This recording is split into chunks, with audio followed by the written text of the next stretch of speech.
আসসালামু আলাইকুম। গতকালকে মাগুরার একটা ঘটনা দেখলাম যে ৮ বছরের একটা বাচ্চা তার দুলাভাইয়ের বাসায় যেয়ে ধর্ষণের শিকার হয়েছে। আসলে পুরুষ হিসাবে আমরা লজ্জিত যে এসব ঘটনা হচ্ছে, দেখতে হচ্ছে এবং শুনতে হচ্ছে। তার একটাই কারণ যে বাংলাদেশে কোরআনের আইন না থাকার কারণে আজকে মনে করেন এতটা অন্যায়, এতটা অপরাধ করার সাহস মানুষ পাচ্ছে। আজ যদি বাংলাদেশে কোরআনের আইন চালু থাকতো তাহলে মানুষ এত অপরাধ করার সাহস পেত না। আজ যদি ধর্ষণের বিচার কোরআন দিয়ে হতো তাহলে এত জায়গায় ধর্ষণের সংবাদ শোনা লাগতো না।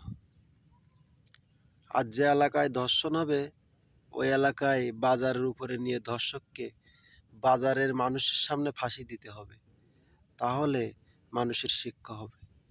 কিন্তু আজ কোনো আইন ঠিকমতো কার্যকারিতা না হওয়ার কারণে দিন দিন ধর্ষণ বেড়েই চলছে। আজ ৮ বছরের মেয়ে ধর্ষণ হয়, এত নিকৃষ্ট কাজ কোনো মানুষে করতে পারে না। আর এই ধর্ষককে বেঁচে থাকার মতো অধিকার এই দুনিয়ায় নাই।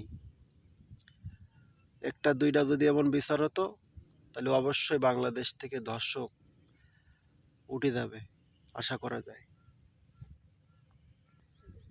আপনাদের মাধ্যমে আমি যারা ধর্ষক তাদের একটা মেসেজ দিতে চাই যে আপনার বোনরে যদি কেউ ধর্ষণ করে আপনার কাছে কেমন লাগবে? আপনার মারে যদি কেউ ধর্ষণ করে আপনার কাছে কেমন লাগবে? আপনার বউরে যদি কেউ ধর্ষণ করে আপনার কাছে কেমন লাগবে? তাহলে আপনি নিজেরটা মেনে নিতে পারেন না, আর অন্যের বোন, মা, বউ তাদেরকে ধর্ষণ করেন। আগামীতে এই সুযোগটা পাবেন না। এই দেশে ইনশাআল্লাহ কোরআন দিয়ে দেশ চলবে। আপনারা ধর্ষণের মতো নিকৃষ্ট পাপ করার সাহস আর পাবেন না। মনে রাখেন, আগের থেকে ভালো হয়ে যান।